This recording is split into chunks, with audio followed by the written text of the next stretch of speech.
തെരഞ്ഞെടുപ്പ് തോൽവിക്ക് പിന്നാലെ സിപിഐഎം നേതൃത്വത്തിനെതിരെ തുറന്നടിച്ച് തോമസ് ഐസക്. ജനങ്ങളുടെ വിമർശനം പാർട്ടി തുറന്ന മനസ്സോടെ കേൾക്കണം. സിപിഐഎം അനുഭാവികൾ എതിർത്ത് വോട്ട് ചെയ്തതിന്റെ കാരണം പരിശോധിക്കണം. സിപിഐഎം പാർട്ടിക്കാരുടേതല്ല, ജനങ്ങളുടെ പാർട്ടിയാണ്.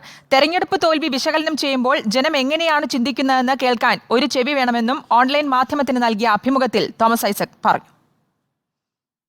കഴിഞ്ഞ ലോക്സഭാ തെരഞ്ഞെടുപ്പിൽ പരസ്പര ബഹുമാനമില്ലാത്ത വർത്തമാനങ്ങൾ ഇടതുപക്ഷ അനുകൂല സോഷ്യൽ മീഡിയ ഹാൻഡിലുകളിൽ നടന്നതായി ഡോക്ടർ തോമസ് ഐസക് പറയുന്നു. ഇത് ഇടതുപക്ഷത്തിന് വിപരീത ഫലം ഉണ്ടാക്കി. ഈ കഴിഞ്ഞ തെരഞ്ഞെടുപ്പിലും ഒരു പരസ്പര ബഹുമാനമില്ലാത്ത രീതിയിലുള്ള ഒരുപാട് വർത്തമാനങ്ങൾ അത് വിപരീത ഫലം ഉണ്ടാക്കുക. ജനങ്ങളോട് തുറന്ന മനസ്സോടെ പാർട്ടി സംവദിക്കണം. പാർട്ടി പാർട്ടിക്കാരുടേതല്ല, ജനങ്ങളുടെ പാർട്ടിയാണ്. ലോക്സഭാ തെരഞ്ഞെടുപ്പിൽ പാർട്ടിക്ക് എന്താണ് പിശക് സംഭവിച്ചതെന്ന് കണ്ടെത്തണം. പാർട്ടി വിഷയം ചർച്ച ചെയ്യുമ്പോഴും ജനങ്ങൾ എങ്ങനെയാണ് ചിന്തിക്കുന്നതെന്ന് കേൾക്കാൻ പാർട്ടിക്ക് ഒരു ചെവി വേണമെന്നും ഡോക്ടർ തോമസ് ഐസക് പറഞ്ഞു. പാർട്ടിക്കുള്ളിൽ മാത്രം ചർച്ച ചെയ്ത് തീരുമാനിക്കാനുള്ള കാര്യങ്ങളല്ല.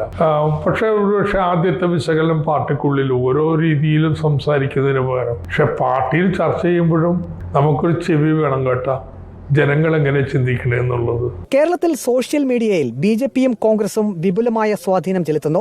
ഒരുപാട് പണം മുടക്കിയാണ് എതിർ പാർട്ടികൾ സോഷ്യൽ മീഡിയയിൽ പ്രവർത്തിക്കുന്നത്. പണമില്ലാത്തതാണ് ഇടതുപക്ഷത്തിന്റെ പോരായ്മ.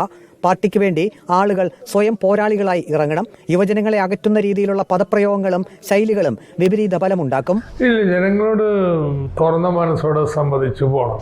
അവർ പറയുന്ന കാര്യങ്ങൾ നമുക്ക് അംഗീകരിക്കാൻ കഴിയില്ലെങ്കിലും അവരുടെ അഭിപ്രായം ഒന്ന് പരിഗണിക്കുക തന്നെ വേണം. അപ്പോൾ പാർട്ടിക്കാരുടേതല്ല, ജനങ്ങളുടെ പാർട്ടിയാണ്. എതിരാളികളുടെ സൈബർ ആക്രമണം തടഞ്ഞു നിർത്താൻ ഔദ്യോഗിക പേജ് മാത്രം പോരാ എന്നും ഇടതുപക്ഷ ഹാൻഡിലുകൾ ധാരാളം വേണമെന്നും തോമസ് ഐസക് പറഞ്ഞു. പാവപ്പെട്ടവരും സമൂഹത്തിന്റെ താഴെത്തട്ടിലുള്ളവരും എങ്ങനെ പാർട്ടിയിൽ നിന്ന് അകന്നു എന്ന് പാർട്ടി തുറന്നു പരിശോധിക്കണമെന്നും ഡോക്ടർ തോമസ് ഐസക് പറഞ്ഞു. റിപ്പോർട്ടർ, പത്തനംതിട്ട.